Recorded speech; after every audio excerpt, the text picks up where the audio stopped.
Welcome everyone, Michael here with Offshore Citizen. I am today in an area near where I grew up actually, in Canada. I am here in Alberta for a few weeks. I was down for a friend's wedding in Canmore. If you haven't been, it's a great place to go, very beautiful, nice at the base of the Rocky Mountains, super gorgeous. And then visiting my parents. Someone made a comment to me last summer that really kind of hit me hard. They said, you know, you're probably only going to see your dad 20 more times. I was like, what the hell are you talking about? I said, well, you know, he's 70. You live on average maybe around 90 years. You see him about once a year. I thought, shit. So as a result, I make a very big point of trying to get in and see my parents, spend more quality time with them. So I'm here spending a little bit of quality time with them over the course of a couple of weeks, which is excellent. I definitely suggest everyone to do that. I had an experience, fortunately, with my grandmother years ago when I would go and I would spend a month and a half with her every winter. I'd take kind of time away from work and go and I would shovel the snow for her and take her grocery shopping and go and get the mail for her. In the evening, spend times playing games with her and talking to her. And I super cherished that time. I was really, really glad when she passed away that I had spent that time. And so anyway, if you have the chance, I highly recommend you do it. The area that I'm in right now is actually an area that I used to go mountain biking with my best friend when I was growing up. And so we're gonna see if we can avoid meeting any bears. We're doing this filming. It is that kind of season. My dad has seen 2 yesterday and 1 the day before, so we'll find out what it is like. But anyway, getting into the subject of today's video. Somebody was talking to me the other day and I was expressing a bit of a perspective which is a increasingly firm thesis that I have developed. And it wasn't something that I originally came on. It wasn't something that I naturally believed or fell into or whatever.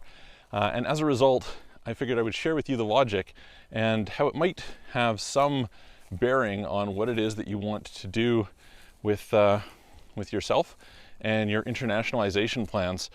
And not to sound, I guess, fearful or alarmist or something like that. I don't think this is a short-term trend. I think this is something that's going to take place over a while. But that being said, is significantly enough concerning that you should probably plan for it and probably do something about it. So I'm going to dive in and talk to you about it a little bit today. Before we do, if you haven't already, please hit the subscribe button, hit the all notification bell. Check out our other videos if you're not familiar. I am Michael from Offshore Citizen. We're some of the top international relocation and global tax specialists in the world. And so we help people who are interested in relocating abroad and doing business abroad and doing banking, basically turning, kind of optimizing their life through various forms of internationalization to do that more efficiently, more effectively, and of course legally. So if you're interested in any of that, please reach out to us. You can book a call with me, calendar.com/Michael-Rosmer. There's a link always in the description below, or you can send a message through offshorecitizen.net. Okay, so I guess first things first is the concept here.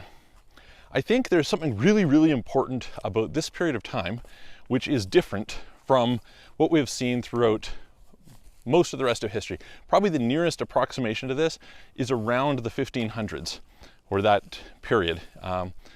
Lots of things converging, lots of change. But the most important point here is that for really the first time in history, where people earn their living has very little to do with where they live.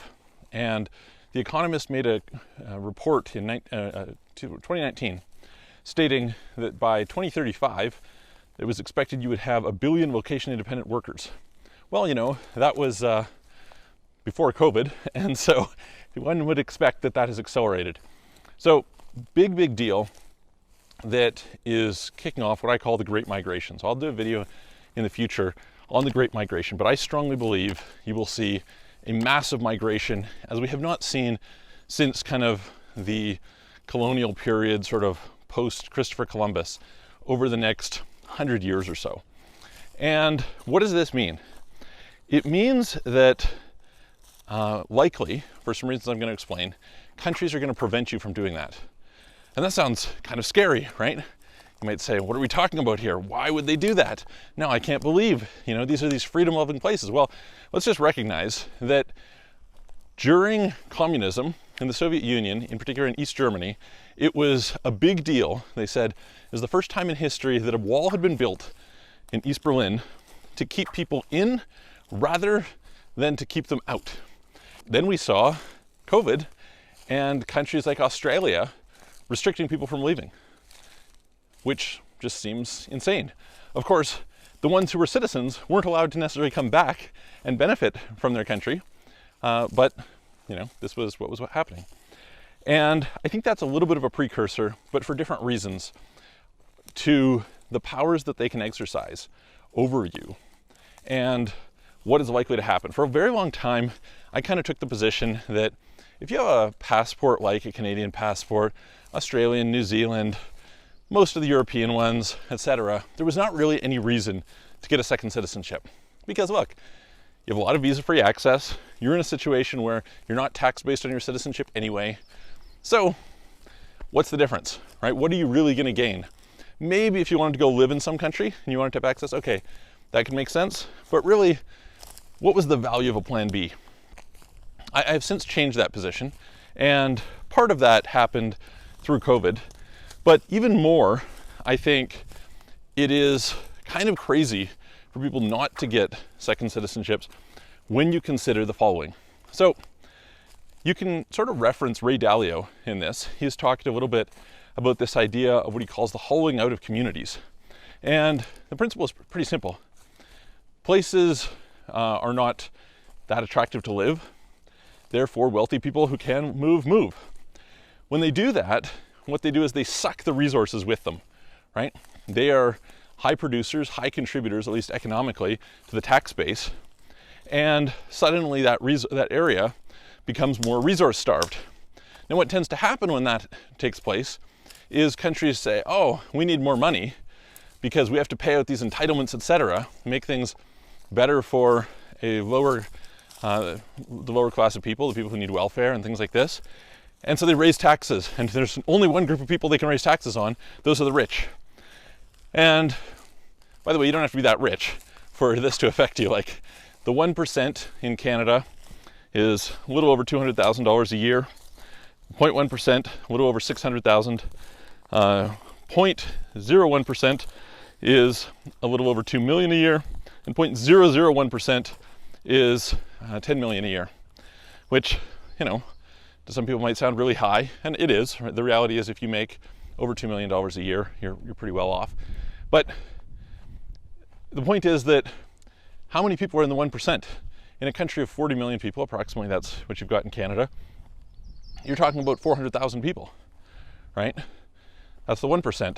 So, so it's a pretty huge share of, this is as much as a small city. And so a lot of people are going to be affected. And what will those people do? These are the most enabled people on the planet. And so as you jack up the taxes on them, they're going to leave. Well, what's going to happen?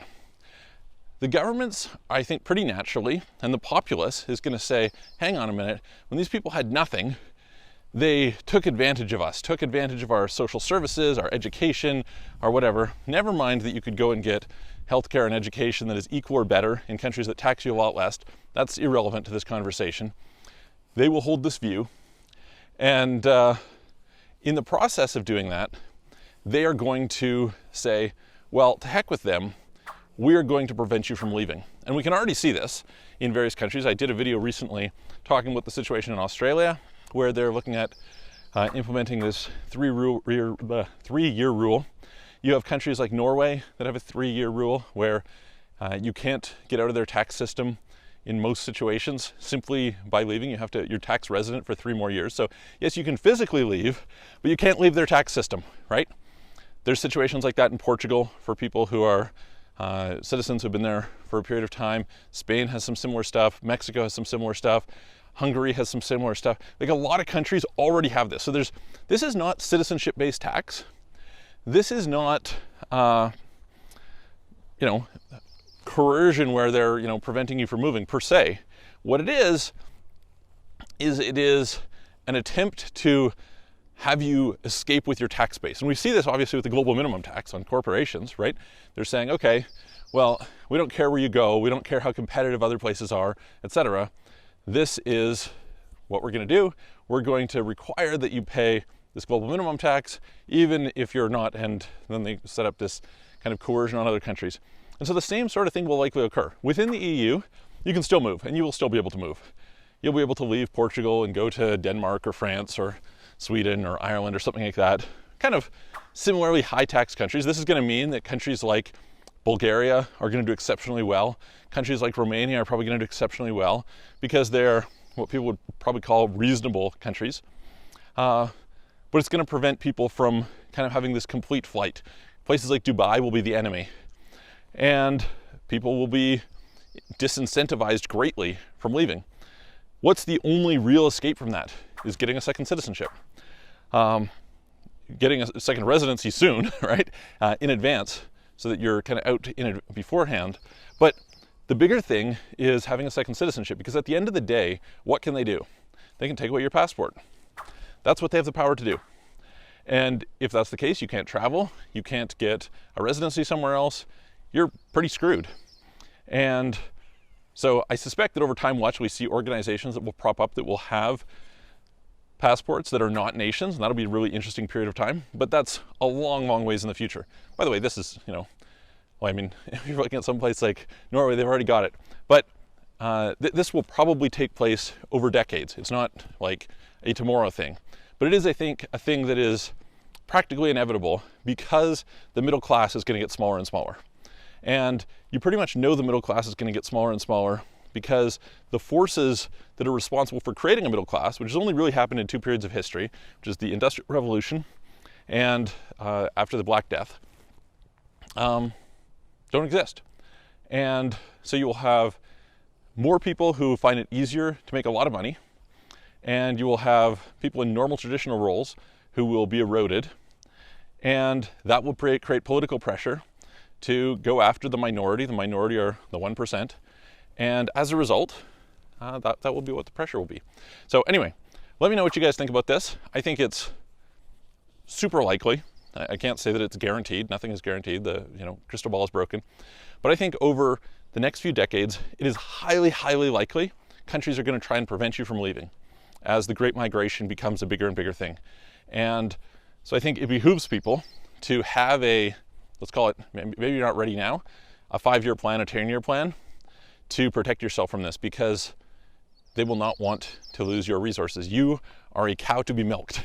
So anyway, let me know what you think. If you want help, reach out to us, and I'm going to look forward to seeing you on the next video.